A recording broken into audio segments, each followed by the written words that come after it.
The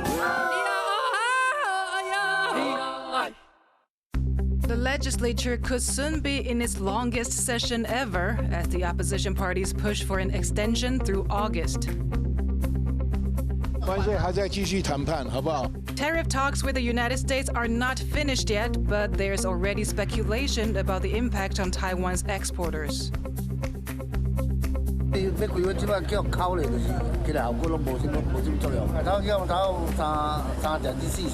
Farmers on the west coast size up the damage in the wake of Typhoon Danas. Plus, 当年香港的自由、法治、繁荣跟幸福，已经被今天的专制、党制、萧条跟迷惘取代。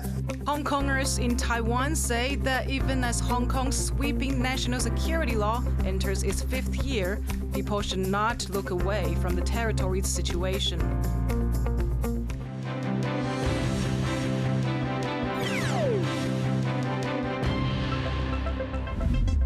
Welcome to TaiwanPlus News. I'm Yvonne Yang. Taiwan's legislature is still in session months after it usually ends. That's because of an extension until the end of this month, and now it could go on even longer. Timothy Wong explains why opposition parties are pushing for this change. Taiwan's lawmakers may have their longest session ever. That's if a proposal backed by the opposition Kuomintang and Taiwan People's Party passes. The legislative session usually ends in May, and it's already been extended until the end of July. But the opposition parties, which together control the legislature, want to extend it even further, all the way until the end of August. They say this would give lawmakers time to review some major bills, including AI regulations and a proposal for a cash handout.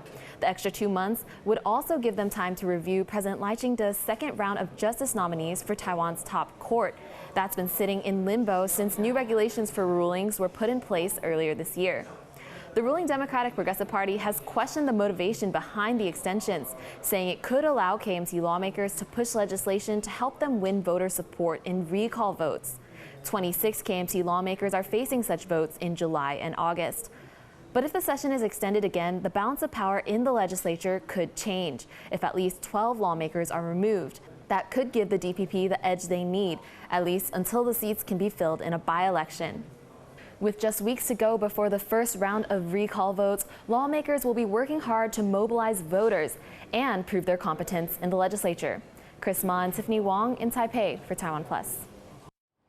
Taiwan says in-person tariff talks in the United States are still ongoing. That's after the Trump administration sent out new tariff notices to 14 countries. Taiwan wasn't included in the list, but it's fueled speculation about what exporters will face once the talks are over. John Van Trias reports. The White House has announced 25% tariffs on Japanese and South Korean goods starting in August. 12 other countries are supposed to get similar notices soon, with a deadline for a trade deal extended to August 1st. Taiwan's not on this priority list, but that doesn't mean it can avoid U.S. tariffs forever. This is, after all, a country U.S. President Donald Trump has specifically accused of, quote, stealing the U.S. chip industry. As tariff uncertainty hits both U.S. and Taiwanese stocks, some people are asking, when Taiwan gets its tariff notice, how big a headache for exporters will it be? Officials say a string of talks, virtual and in person, aren't finished yet, so it's too early to comment. But those in economics and business have drawn their own conclusions.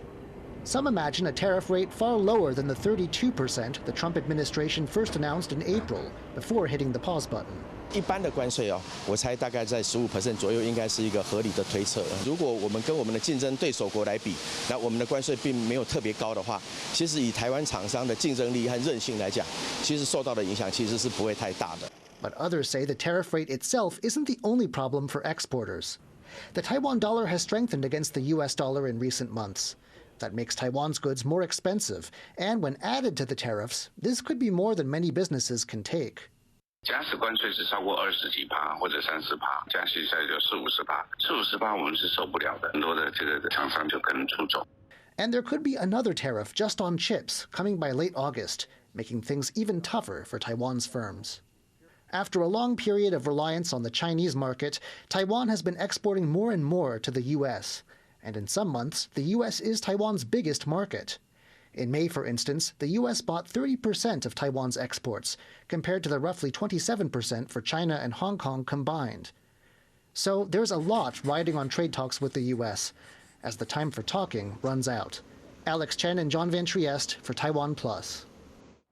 Israeli Prime Minister Benjamin Netanyahu has met with U.S. President Donald Trump at the White House, with the two leaders praising their alliance. I want to present to you, Mr. President, the letter I sent to the Nobel Prize Committee. It's nominating you for the Peace Prize, which is well-deserved, and you should get it. Thank you very much. This I didn't know. Wow. Thank you very much.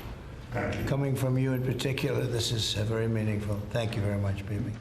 The two discussed the future for Palestinians. Netanyahu said that Israel and the U.S. were close to finding nations willing to take them in, and that they should be free to leave if they choose to. The Israeli leader also met with U.S. Secretary of State Marco Rubio and Middle East envoy Steve Witkoff. Meanwhile, protesters outside the White House called for an end to the war in Gaza. As we speak, Netanyahu is meeting with Trump, crafting plans not just for a future of deepened apartheid, but for the wholesale transformation of the Arab world, economically, politically, and culturally. Representatives of Israel and Hamas are now holding indirect talks in Qatar to arrange a ceasefire to the war. Around 60,000 people have been killed so far, the vast majority Palestinians. At least 104 people are now confirmed dead from catastrophic flash flooding in the U.S. state of Texas as the chance of finding survivors fades. The death toll includes 27 children and counselors from a summer camp. 11 more are still missing. The flooding has caused upwards of $22 billion in damage and economic losses. Residents are asking why early weather warnings were not issued for the floods, with some blaming federal cuts to the National Weather Service. Millions of people are now at risk of further flooding, with more heavy rain expected throughout the area. Typhoon Danas has moved away from Taiwan, but it left significant damage in its wake, affecting some of Taiwan's most developed areas. Cadence Quaranta has this report on the storm's aftermath. Cleanup is underway along Taiwan's west coast after Typhoon Danas swept through the region. Its strong winds and heavy rain killing 2 people and injuring over 650, blowing down trees and road signs and cutting off power to over 700,000 households. Taiwan's main electricity provider says it's been working to restore power, but around 180,000 homes are still in the dark. 因为这个大概是40年来第一个从这个云嘉南平原进来的台风，所以它都是平原嘛，没有什么阻挡，所以损害的情况还蛮严重的。那台电已经从南部、北部还有东部都调人员下去主要的云嘉南去支援的。The typhoon also caused an estimated $8 million in agricultural damage, with cleanup just beginning. In Changhua, onion farmers said their crops had been ruined by the rain, and in Yunlin, corn stalks were blown over. The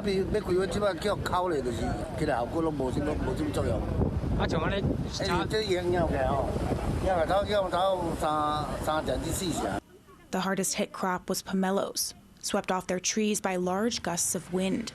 In some areas, 80 to 90% were ruined. President Lai Ching-te is expected to inspect the damage this afternoon, and the army was dispatched to help with cleanup efforts. Taiwan's military has also helped with evacuating people from Taiwan's outlying islands, where thousands of people had been stranded after the typhoon grounded flights.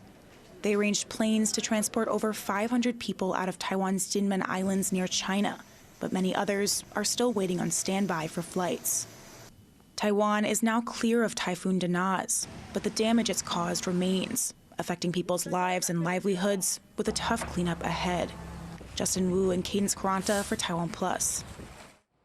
Central Taiwan is seeing heavy downpours even after Typhoon Danas has moved away from the country.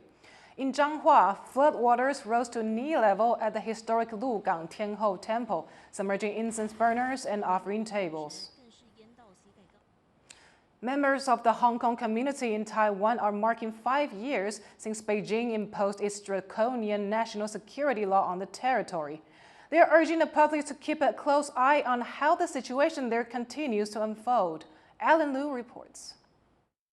It's been 5 years since the sweeping national security law came into force in Hong Kong. Since then, many Hong Kongers have chosen to leave the territory and move overseas. On Monday, some of those now residing in Taiwan gathered to talk about how Beijing's repeal of civil liberties has impacted the lives of people back home.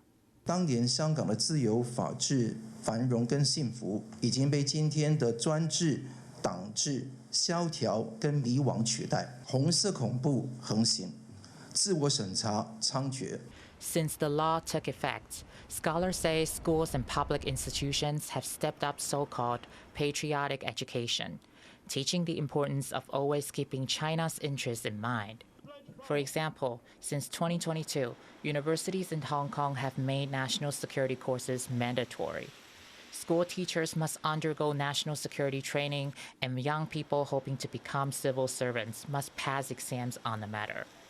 But that doesn't mean all resistance to Beijing's authority has been stamped out, as one academic explains. 香港的年轻人不是没有反抗，而只是在表面上，去表达一个对香港政府的忠诚，以维护自己的安全，但是在私底下还是有很多的领域正在偷偷的反抗。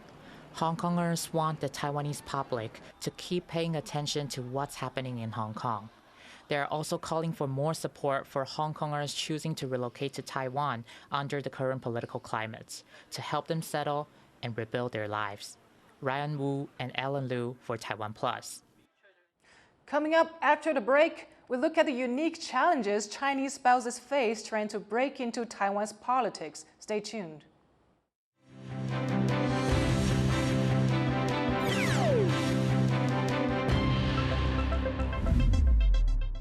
This month's top hits on TaiwanPlus. Welcome to a show where we embrace the fusion food culture of Taiwan. Join our guests at the table as they share stories and flavors from their cross-cultural journeys. I'll try, and then, woo, you know. Meet the remarkable entrepreneurs with Taiwanese heritage who are transforming global industries. I was doing an ultrasound fingerprint sensor. Battery manufacturing intelligence company. The most complete protein among the plant-based protein. You know the Eiffel Tower in Paris, but did you know its legacy lies hidden in Taiwan? Alors j'étais pas du tout au courant qu'il y avait des ponts Eiffel à Taïwan. 里面就是包含了一个很完整的大时代的故事。 A shipwreck sparked a historic clash. Discover the forgotten story of a complex power struggle in 19th century Formosa. Vibrant and original programs, exclusively on TaiwanPlus.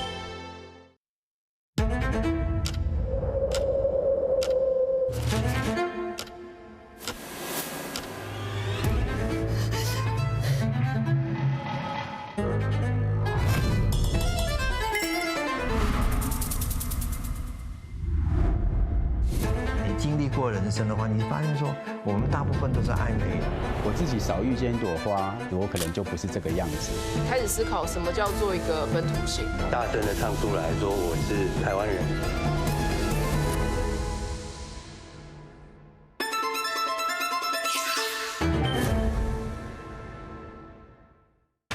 In the face of adversity, the power of truth.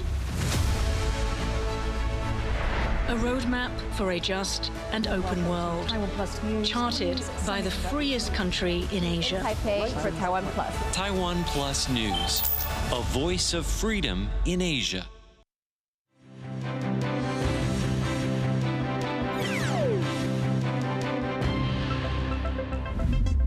Welcome back. You're watching TaiwanPlus News. Global interest in Taiwan's self-defense capabilities is rising ahead of the country's annual Hanguang military exercises. In the latest episode of DC Insiders, Dmitry Alperovich, chair of Silverado Policy Accelerator, explains why Taiwan's position at the center of the first island chain matters to both China and the United States. Can you make that argument about why Taiwan matters to the United States? Absolutely. I think, and I've been going around the country for almost a year now since the release of my book, talking to people all over the country, not just in big cities, but rural areas, business communities, etc., of the importance of Taiwan and the threat to Taiwan that I think it faces in the coming decade. And to me, it comes down to geostrategic position of Taiwan. When you look at the map, it becomes very clear what the Chinese dilemma is. And by the way, I can totally appreciate, if I was sitting in Xi Jinping's shoes, why Taiwan matters to him, right? Because you feel surrounded, right? When China looks out at the world, it sees to its far east, South Korea, where you have 28,000 American troops, air bases, naval installations. Further down, the Japanese islands, where you have the headquarters of the U.S. Naval 7th Fleet and Marine Expeditionary Force on Okinawa. On the other side, you have the Philippines, where the United States is now back and has access to 9 military bases and deploying intermediate-range missiles that can hit China. And then at the very center of that is Taiwan, that China views as an outpost of U.S. power, the cork that keeps China bottled up in East China Sea and South China Sea, with the Philippines helping out as well. So for an economy that is hugely dependent on imports of raw materials, as China is, particularly oil, but other iron ore, etc., and for an economy that is incredibly dependent on export, as China is, to have that ability to be contained by your primary rival, the United States, and its allies, is unacceptable, right? And they want to escape that containment and turn the tables on the United States, I think, because if they take Taiwan, then you can project power across that entire region. You can now endanger the U.S. Sea-based lines of communications to Japan, to Korea, to the Philippines, and push the United States military all the way out to Hawaii and really establish a hegemonic position in East Asia. And then, of course, you have Taiwan being such a vital economy to microelectronics and the semiconductor industry. So letting that be destroyed in a conflict, or even worse, fall into China, is not in the strategic interest of the United States. But it starts with the geography, and the fact is that Taiwan has always been important to the United States, going back to the 1800s, when we first started to approach Formosa with our civilian ships and military ships as well. And it comes down to 1950, General Douglas MacArthur called it an unsinkable aircraft carrier. Right. Long before the age of chips and computing, it was always viewed as that vital place in the world that is really important to contain Red China, as they called it at the time. And one other point I want to make is that when you go to Taiwan, you get a real appreciation for how difficult this mission would be should the Chinese ever attempt it. This island is a natural fortress. Of course, the waters in Taiwan Strait, incredibly rough. Waters near Taiwan's beaches, very shallow. You've got mountains, rivers, tunnels. This is the last place anyone should want to invade. In fact, the United States knows a lot about it, because in 1944, when, of course, Taiwan was under Japanese occupation, we thought about doing it right after decided not to. Normandy, and we realized it would be too hard. Right, so for the country that had pulled off the greatest amphibious invasion in history, Operation Overlord on D-Day, this was considered too hard. It's only gotten harder in the intervening 80 years because defense has gotten such a huge military advantage. That was Dmitry Alperovich, chair of Silverado Policy Accelerator and author of World on the Brink. You can watch the full interview on DC Insiders, available on YouTube and TaiwanPlus.com. Taiwan is home to around 360,000 so-called Chinese spouses. As tensions across the Taiwan Strait rise, many have to navigate a complex and challenging situation. In part 1 of our report on this issue, we discuss the unique immigration procedures Chinese spouses must undergo. In part 2, we unpack the debates around those trying to break into Taiwanese politics. Legal complications have also created controversy surrounding Chinese spouses seeking to enter politics in Taiwan. Last December, Shi Xueyan, a Chinese spouse who had previously served as a county councilor in central Taiwan, had her status as a public official revoked by the government because she had not given up her Chinese citizenship before being sworn in. Taiwan's Cross-Strait Act says Chinese spouses can run for public office after having household registration in Taiwan for 10 years. But Taiwan's Nationality Act requires all public officials to renounce any other citizenship before taking office. Shi has appealed the decision in court, arguing that Chinese spouses are not considered foreign nationals, so the requirement of giving up foreign nationality is not applicable to them. 我想只有进入正式的司法程序，我也希望司法可以秉持着一个法理跟一个程序的正义，来还给我们陆配一个参与公职选举的一个合法性、正当性。Some have spoken out in support of Shi, saying she wouldn't be able to give up her Chinese citizenship even if she wanted to. They argue that under Chinese law, to give up Chinese citizenship, Chinese people have to become a citizen of a different country. But China doesn't recognize Taiwan as a country, so it might not be possible for Chinese spouses to satisfy that requirement. But others have cited national security concerns as a reason why Taiwan should not allow people with dual citizenship to hold public office, especially those from a country that has intensified efforts to infiltrate Taiwan. One expert says the fundamental reason why this requirement exists is because people with more than one nationality also have obligations to more than one country. 所以他其实他关心的是说，一个具有不同很多国籍的人，他同时要遵守很多国家的法律。那当他同时要遵守很多国家的法律的时候，我们也许没办法期待你拥有台湾的公权力，那你行使职务的时候，你会以中华民国的法律作为优先。所以他基本上的考量是这样子。All this shows how the complexities of cross-strait relations and history play out daily in Taiwan, in big and small ways, entrenched in its legal framework, its immigration processes, and likely the subject of continued debates. Patrick Chen and Cadence Quaranta for TaiwanPlus. That was part 2 of our report on Chinese spouses in Taiwan. To watch the full report, visit our website or YouTube channel. Australia remains the top destination for Taiwanese youth for a working holiday, and in 2025, the number of people making the trip is set to be back on par with pre-COVID levels.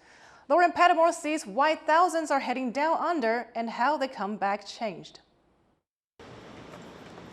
Alan Gian is heading to work in his Australia-themed cafe in Taipei, inspired by the 3 years he spent on a working holiday there. His experience in Australia opened up doors to continue exchanges and make connections. 像现在，像开店以后，还蛮多外国人来的，你其实就可以跟他们对话。那可能去澳洲之前，我这些 conversation 我可能完全没办法。In just over 10 years, more than 110,000 Taiwanese have made the trip to Australia under this program, which allows them to live, travel, and take short-term jobs while exploring the country. One of these people is Mike Shi. Because I was a police officer in Taiwan, so I will say I don't like the environment, so I quit. He arrived in November 2023, working in designer clothing after 7 years in the police force in Taipei. He says he picked Australia because of its reputation of being simple to obtain a visa, the higher pay on offer, and the country's popularity among Taiwanese. He's extended his 1-year visa to add another year and wants to travel elsewhere afterward. I think my learning is just, if you want to do something, just go for it. And if you don't try, then never know. For Ray Lai from Jiayi in southern Taiwan and now living in Taipei, the hardest part of her 2 years away was coming home. Back in 2019, she remembers life there feeling easier and being less stressed. So it's kind of felt like if you're willing to work hard, and then you will get a certain amount of money that can provide you with like a lifestyle that you want. Ray mainly worked in a meat factory in the rural town of Gundagai, population 1,700, but also explored the country's landscapes, ticking off major cities. Her time overseas made her see things differently. Your job doesn't really present you as a person, but I think that's something that I slowly learned after I was like in Australia and until now. And I think that is a very valuable experience that is kind of hard for people maybe never leave Taiwan to understand. But the working holiday isn't always a dream. Mike and Ray did shifts on blueberry farms briefly where the pay was low and work laborious. In recent years, unions in Australia have called for a government inquiry into underpayment and poor working conditions on these farms. Last year, Taiwan's representative office in Brisbane also warned of rising scams targeting young Taiwanese in the country. One tourist went temporarily missing after one scam. Despite these challenges, Australia remains a popular destination for working holidaymakers. Experts have been speaking to me, saying returnees act as informal ambassadors, bringing back language skills and cultural insights. The people-to-people ties are deepened, creating a soft power between the two countries. It's a vision Alan shares. 之后的话，可能觉得可能会再办，像前阵子有办一些澳洲的讲座活动，对，那我觉得主要就是以澳洲为主嘛，所以之后的话可能也会继续办活动啊。From making coffee to working in factories, the working holiday experience gave Mike, Ray and Alan more than just a paycheck. It brought new perspectives. Despite hardships, for many Taiwanese, Australia is a place for more opportunities to see the world and make meaningful connections. Chris Ma, Jeffrey Chen and Lauren Padamore for TaiwanPlus. Taiwan is taking home a huge medal haul from the 2025 World Police and Fire Games in the U.S. state of Alabama. In the red lane, Team Taiwan going up against Huntsville, Alabama. The country bagged a total of 74 gold, 42 silver, and 48 bronze in events including stair raising, judo, ultimate firefighter, half marathon, and badminton. This marks the country's highest medal count since it began competing in 1999. The next games will be held in Perth in 2027. Thank you for watching TaiwanPlus News. You can visit the TaiwanPlus website or follow our social media for more stories from Taiwan and around the world.